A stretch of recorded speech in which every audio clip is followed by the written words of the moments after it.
Pada umur 10 tahun, Lian harus menanggung penderitaan yang teramat sangat. Ketika itu, ia sedang pulang dari mengunjungi teman orang tuanya yang mengadakan pesta. Dalam perjalanan menuju pulang ke rumah, tiba-tiba terjadi kecelakaan. Motor yang mereka kendarai tertabrak mobil Fuso. Kedua orang tuanya meninggal di tempat, sementara dirinya mengalami luka di sekujur tubuhnya. Di kota itu, orang tua Lian hanyalah pendatang dari kampung yang sama sekali tidak memiliki saudara. Bahkan Lian sendiri tidak pernah tahu orang tuanya berasal dari mana. Setelah kedua orang tuanya dimakamkan, Lian yang masih kecil harus menanggung hidup seorang diri. Tidak ada yang membantunya. Bahkan pimpinan setempat sama sekali tidak peduli pada nasibnya. Lian diusir dari kontrakan karena memang tidak bisa bayar sewa. Ia bingung harus melangkah kemana. Dalam kesulitan, tiba-tiba seorang wanita remaja yang selama ini menjadi guru les datang menemuinya. Dialah Rena, seorang gadis remaja yang masih duduk di bangku SMA. Setiap malam menjadi guru les bagi anak-anak SD di sekitar tempat tinggalnya. Lian berkata bahwa ia tidak butuh les lagi, karena ia sudah tidak sanggup lagi bersekolah. Ia akan mencari kerja saja demi menghidupi dirinya sendiri. Rena menjadi sedih dan prihatin. Ia berjanji akan membantu kesulitan hidupnya. Ia meminta kepada Lian agar tetap bersekolah dan akan menggratiskan biaya les. Mengingat saat ini Lian tidak memiliki tempat tinggal, ia mengajak Lian agar tinggal di rumahnya. Kedua orang tua Rena terperanjat kaget melihat kenyataan Rena membawa Lian dan meminta kepada orang tuanya agar merawatnya. Lian anak yang malang, anak yatim piatu yang bahkan tidak memiliki saudara di kota ini. Walaupun keberatan, orang tua Rena tidak bisa menolak keinginan putrinya. Sejak saat itu, Lian tinggal di rumah keluarga Rena, yang ternyata rumah itu merupakan rumah dinas. Dalam kesendirian, Lian merasa berhutang budi pada Rena. Dalam kesulitan yang sedang dihadapinya, Rena datang menolongnya. Baginya kini tidak ada lagi yang dimilikinya di dunia ini selain Kak Rena. Ia sama sekali tidak memiliki semangat hidup, bahkan masa depannya terlihat sangat suram. Rena selalu menasehati agar tetap kuat dan bersemangat. Masa depan tidak ada yang tahu. Cita-cita pasti tercapai apabila dikejar dengan semangat yang kuat, terus berusaha dan pantang menyerah. Disitulah Lian berjanji kepada Rena bahwa ia pasti akan menjadi orang yang hebat. Ketika sudah dewasa dan sukses, ia akan menikahinya. Mendengar itu, Rena hanya tertawa mengejek. Bagaimana mungkin Lian akan menikahinya, sementara di antara mereka terpaut umur yang sangat jauh. Rena tidak ingin memutus semangat Lian. Ia berkata bahwa apapun keinginannya, pasti akan mendukungnya. Kebersamaan mereka tidak berlangsung lama karena Rena harus berangkat ke luar negeri melanjutkan pendidikannya. Rena berjanji kepada Lian bahwa suatu saat nanti ketika ia sudah sukses mendapatkan pekerjaan, pasti akan datang untuk mendukungnya. Ia meminta kepada Lian agar patuh dan nurut kepada orang tuanya. Anggaplah orang tua Rena seperti orang tua sendiri. Sebelum pergi, Rena memberikan kalung berbandul huruf R buat kenang-kenangan. Setahun kemudian, setelah Rena pergi, ayah Rena dipindah tugaskan keluar kota. Mereka tidak mungkin membawa Lian ikut serta, apalagi tidak ada Rena yang pasti memaksa agar anak yatim piatu itu dibawanya. Lian harus menghadapi kenyataan bahwa sebenarnya orang tua Rena sama sekali tidak menginginkan keberadaannya. Selama ini orang tua Rena pasti terpaksa merawat dirinya, dan semua itu dilakukannya hanya demi Rena.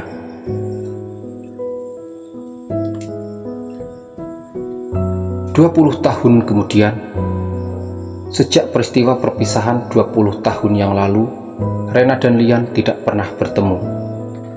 Rena sudah menjadi istri seorang pengusaha terkenal di kota, bahkan sudah memiliki 2 anak yang saat ini masih duduk di bangku SMP. Sementara keberadaan Lian sama sekali tidak diketahuinya.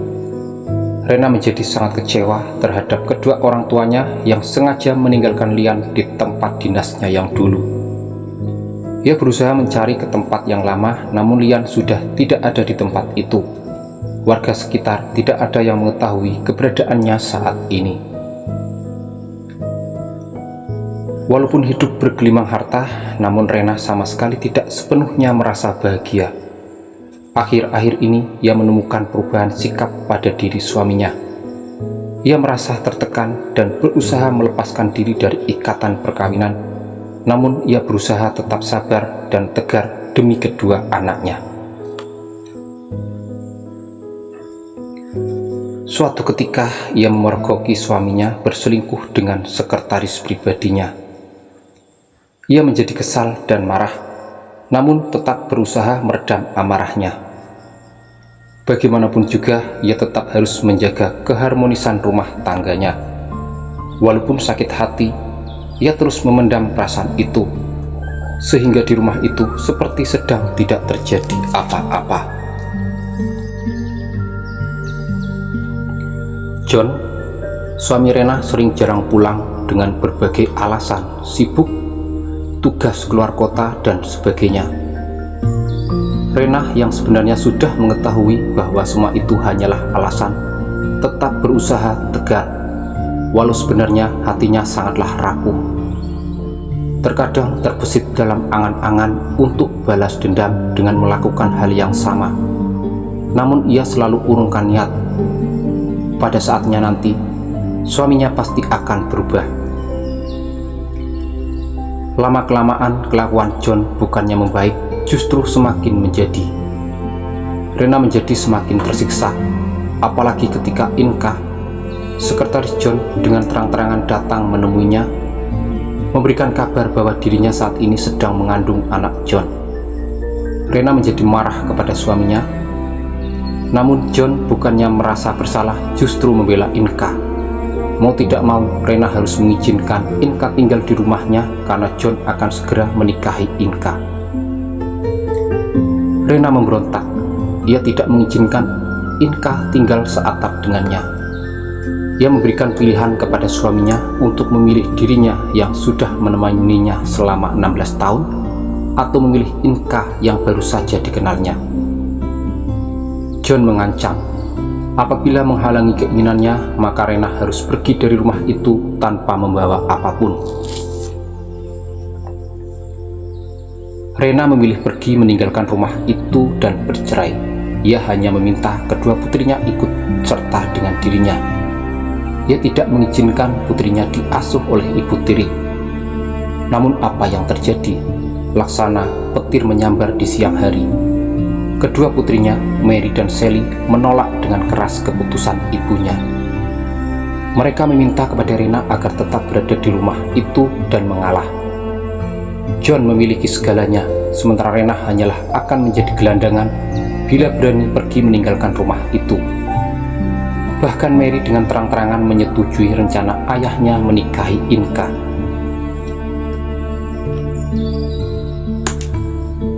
Rena menjadi sangat terpukul ketika mendapati kenyataan.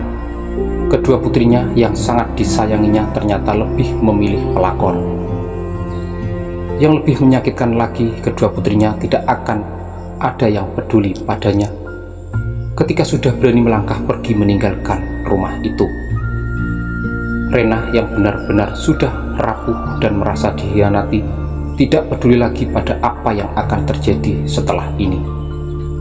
Ia lebih memilih bercerai agar bisa keluar dari belenggu menyakitkan yang selama ini dirasakannya. Anak-anaknya masih terlalu kecil. Pada saatnya nanti pasti akan menyadari kesalahannya.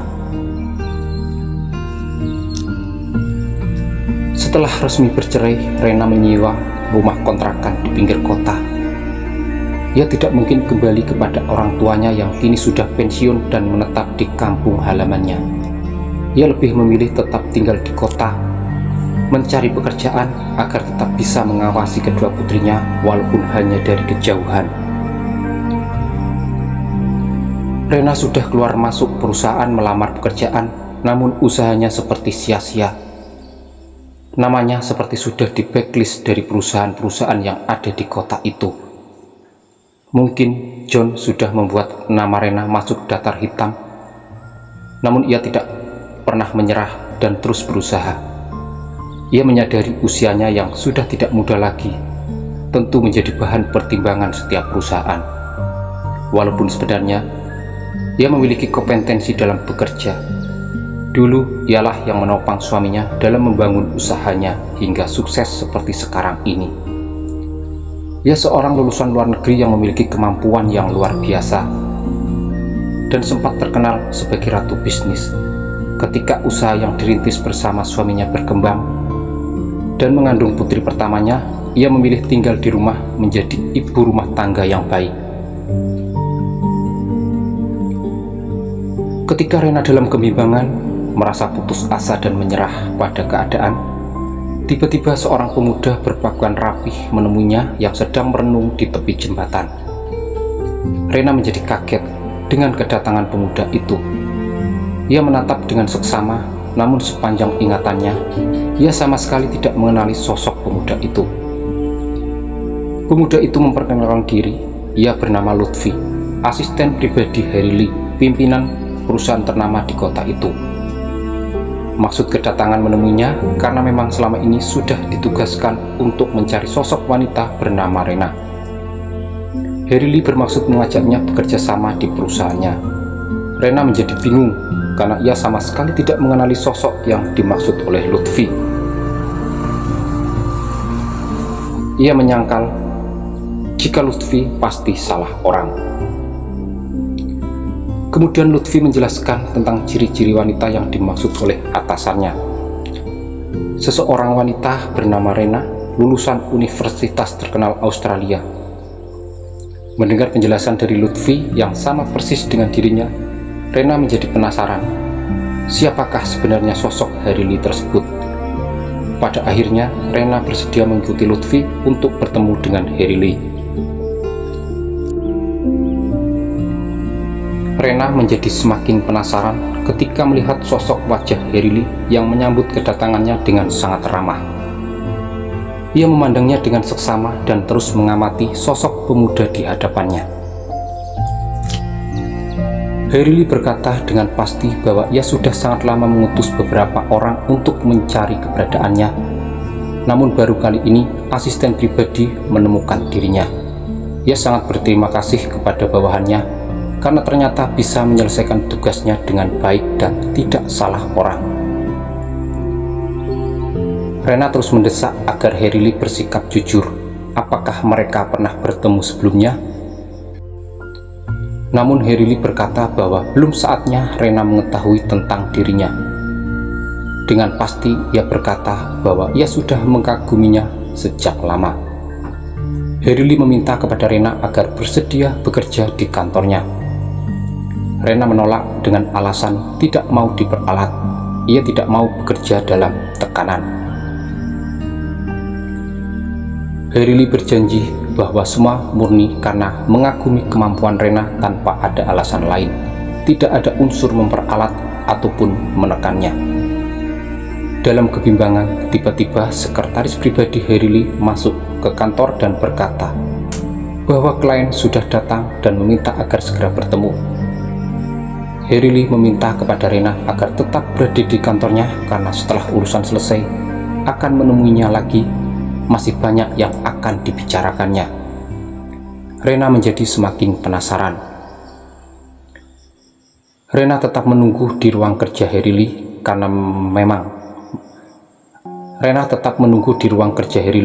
karena memang merasa penasaran pada sosok laki-laki misterius yang baru saja ditemuinya.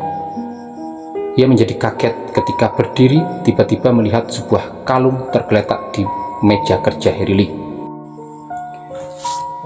Ia mendekati benda itu dan mengamatinya dengan seksama.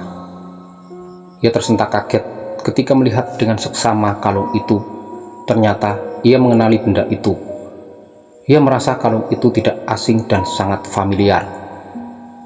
Ia langsung mengambil kalung itu dan menyimpannya. Lutfi datang menemui Rena dan mengajaknya keluar untuk bertemu Herily. Rena yang merasa penasaran ikut saja ajakan Lutfi tanpa bertanya akan dibawa kemana. Ternyata Lutfi mengajak Rena keluar meninggalkan kantor. Rena menjadi semakin penasaran, namun dirinya yang memang sedang tidak stabil dan putus asa mengikuti saja ajakan Lutfi. Ternyata Lutfi mengajak Rena masuk ke sebuah hotel mewah, hotel yang paling terkenal di kota itu. Rena menjadi tertegun ketika Lutfi mengajaknya masuk ke sebuah restoran hotel yang sangat mewah. Ia melihat sebuah meja yang dihiasi bunga-bunga yang sangat indah. Suasana sangat romantis. Seorang laki-laki tampan duduk di kursi itu. Lutfi mempersilahkan Rena untuk menemui laki-laki itu. Rena menjadi kaget ketika menyadari ternyata laki-laki itu Herily, laki-laki yang baru saja ditemuinya. Dengan ramah, Herily mempersilahkan Rena untuk duduk, sementara Lutfi langsung pergi meninggalkan tempat itu. Rena langsung bertanya tentang Herily yang melakukan semua itu. Herily memandang wajahnya tanpa berkedip, membuat Rena menjadi salah tingkah. Dengan tegas Rena berontak. Ia tidak sepantasnya diperlakukan seperti itu, mengingat dirinya baru saja bertemu dan belum saling mengenali. Rena berkata bahwa ia tidak punya waktu untuk bermain-main. Ia sudah terlalu lama meninggalkan keluarganya dan sudah saatnya untuk pulang. Herily terdiam sesaat. Raut kekecewaan tergambar di wajahnya, namun ia tetap berusaha tenang. Herily bertanya apakah memang Rena sudah menikah. Dengan tegas Rena menjawab bahwa ia sudah menikah dan punya anak. Usianya sudah tidak muda lagi. Tinggal hitungan bulan saja, ia sudah berada di usia 40-an. Herily bertanya apakah selama ini hidupnya bahagia, apakah suaminya memperlakukannya dengan baik. Rena menjawab bahwa ia hidup dengan bahagia. Suaminya laki-laki yang sangat bertanggung jawab. Herily bertanya jika memang selama ini hidup bahagia, kenapa mencari kerja kemana-mana. Lutfi melaporkan jika selama ini Rena keluar masuk perusahaan melamar pekerjaan dan hidupnya dikontrakan di pinggir kota. Lutfi sudah cukup lama mengawasi gerak-geriknya, bahkan ia tahu jika di kontrakan itu Rena hanya tinggal seorang diri. Rena menjadi marah karena baginya tindakan Herily sudah kelewatan.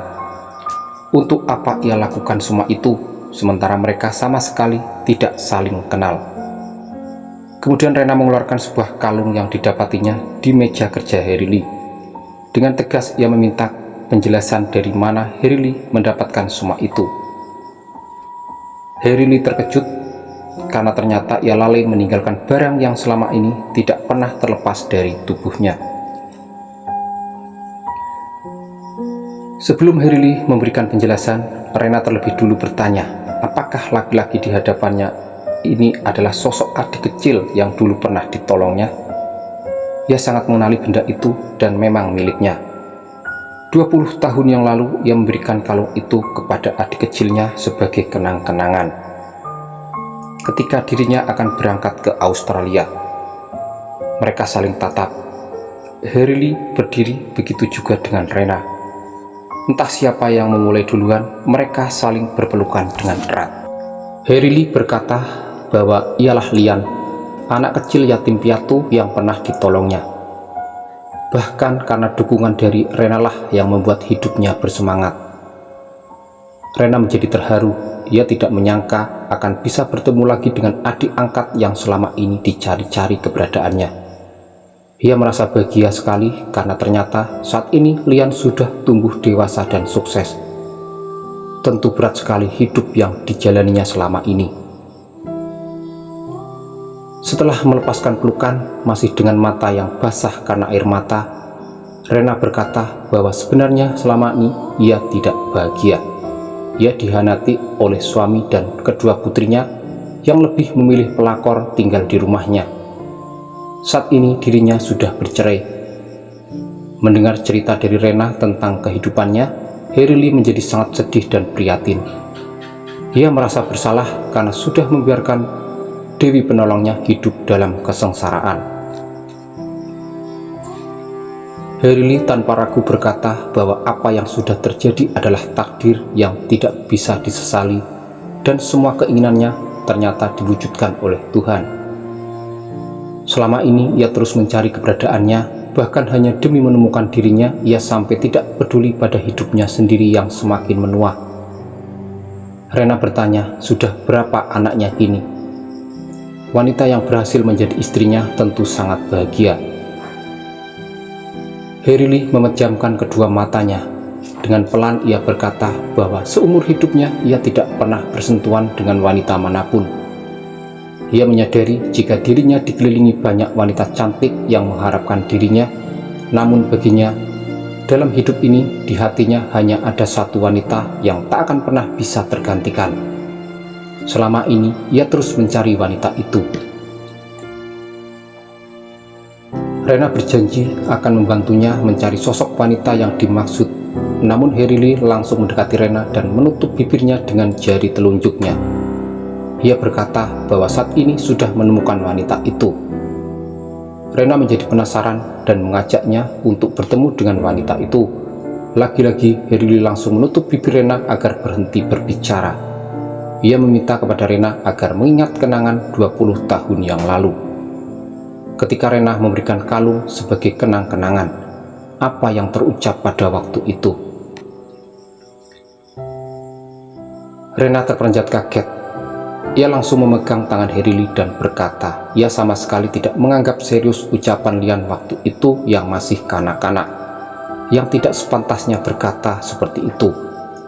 Herily menjawab bahwa ucapannya waktu itu tulus dari hati.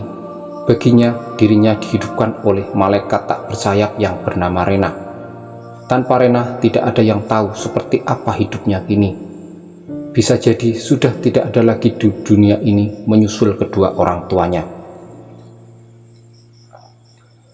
Rena memohon kepada Herily untuk mencabut semua perkataannya waktu itu. Saat ini Herily sudah sukses dan mapan, sudah seharusnya mendapatkan istri yang setara dengannya. Dirinya merasa sangat tidak pantas untuk Lian. Usia mereka terpaut jarak yang jauh, apalagi saat ini, walaupun janda, tapi sudah memiliki putri dari laki-laki lain.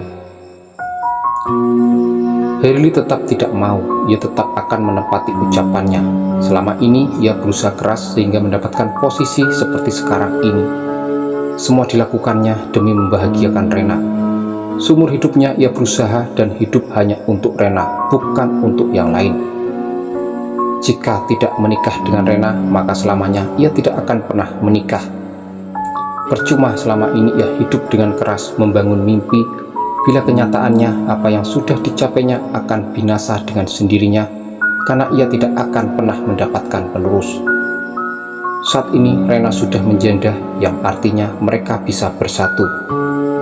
Jika saat ini Rena masih memiliki keluarga yang utuh, suatu saat nanti perusahaan Herily tetap akan diberikan kepada Rena. Mendengar perkataan Herily tentang perjuangannya selama ini hanya untuk dirinya, Rena menjadi terharu. Ia mendekati Herily kemudian memeluknya dengan erat. Ia tidak menyangka jika Lian melakukan semua ini hanya untuk dirinya. Rena menjadi sangat sedih. Sekujur tubuh terasa lemas. Ketika mendengar perkataan Lian, jika tidak dengan Rena, maka selamanya tidak akan pernah menikah. Ia bisa membayangkan seperti apa penderitaannya selama ini mencari keberadaannya. Hidupku ini hanya untuk Kak Rena, bukan untuk diriku, dan juga bukan untuk yang lain. Jika selamanya tidak bisa mendapatkan Kak Rena, maka selama itu pula aku akan terus mencarimu, dan sampai akhir hayat. Aku tidak akan pernah menikah dan usahaku selama ini akan menjadi sia-sia. Rena menangis terseduh-seduh. Ia teringat kenangan 20 tahun yang lalu. Lian masih kecil dan polos yang dianggapnya hanya berkata sembarangan. Ia tidak menyangka jika selama 20 tahun ini ia berusaha keras hanya demi mewujudkan ucapannya. Kak Rena, wujudkanlah impianku. Menikahlah denganku.